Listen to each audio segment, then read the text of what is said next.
Assalamualaikum warahmatullahi wabarakatuh. Perkenalkan nama saya Wahyudi dengan NIM 187241033. Di sini saya akan mempresentasikan tentang resume yang sudah saya lakukan terhadap sebuah artikel berjudul Classification of Iris Dataset Using Classification Based KNN Algorithm in Supervised Learning. Nah, untuk yang pertama ini ada penjelasan tentang KNN yang ada di dalam supervised learning ini.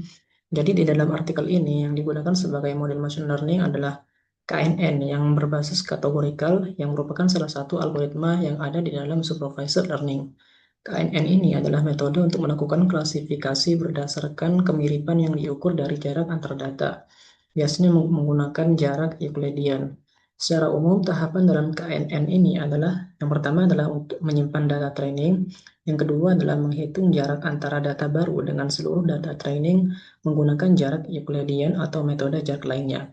Yang ketiga adalah memilih k-data yang paling dekat berdasarkan hasil perhitungan jarak yang sudah dilakukan. Yang keempat adalah menentukan label kelas yang paling sering muncul.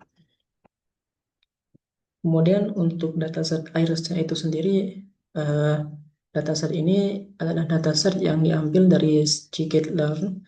Dataset ini terdiri dari 150 sampel data dan terdiri dari 3 kelas, yaitu Setosa, Versicolor, dan Virginica, di mana masing-masing kelas ini memiliki 50 sampel.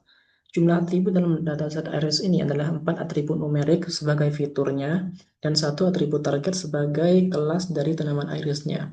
Nah, atribut numeriknya ini adalah panjang sepalnya, lebar sepal, panjang petal, dan lebar petalnya. Ini adalah gambar dari iris setosa, versicolor, dan virginicanya. Kemudian untuk implementasinya, untuk melakukan training data, kita pertama akan melakukan memuat dataset irisnya itu sendiri.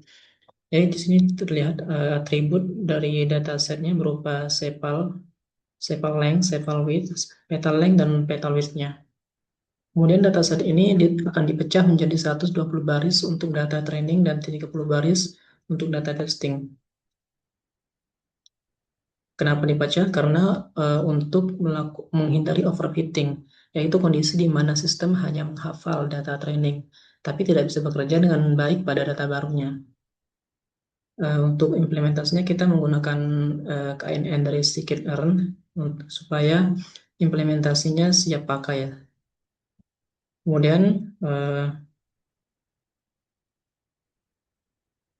ini adalah kode yang digunakan untuk kode yang pertama ini adalah untuk model KNN ini untuk memprediksi semua 30 data testing, yang dimana hasilnya akan disimpan di variabel pred. Kemudian yang kedua, kode yang kedua ini adalah untuk memprediksi hasil model untuk 30 data yang diuji. Setiap angka akan mewakili spesies yang diprediksi, yaitu 1 untuk versicolor, 2 virginica, dan 0 untuk setosa. Nah, untuk evaluasinya sendiri, dalam penelitian ini, metrik yang digunakan adalah metrik akurasi untuk mengukur performa dari model yang sudah dibuat. Akurasi klasifikasi adalah perbandingan antara jumlah prediksi yang benar dibagi dengan total seluruh prediksi yang dilakukan. Akurasi paling cocok digunakan ketika jumlah data pada setiap kelas seimbang dan semua jenis kesalahan prediksi dianggap sama-sama penting.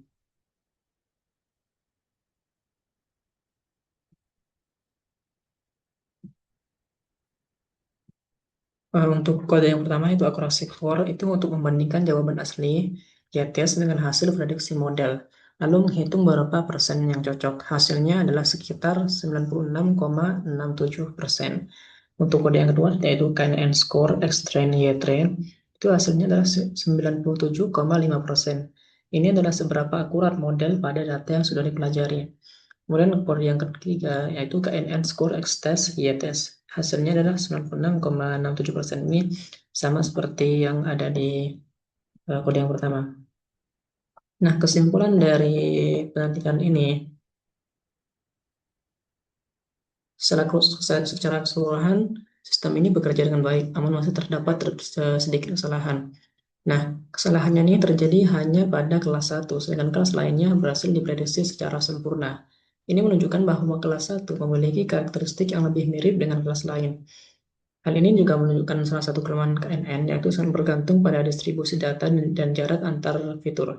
Jika antar kelas memiliki jarak berdekatan, maka kemungkinan kesalahan klasifikasi akan meningkat. Kemudian untuk sumber artikel yang saya ambil yaitu dari ini penulisnya, ini juga sudah dipublish oleh IEEE.